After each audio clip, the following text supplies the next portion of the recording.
প্রেরণ করেছে, তারা আজকে আবার আমাদের এই স্বাধীনতার 5ই আগস্টের স্বাধীনতার পরে আবার তারা সেই চাঁদাবাজিতে মত্ত হয়েছে।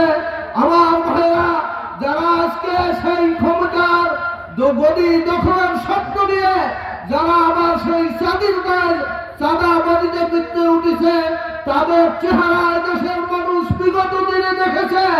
কাজে তোমাদের দেখার আর কিচ্ছু না।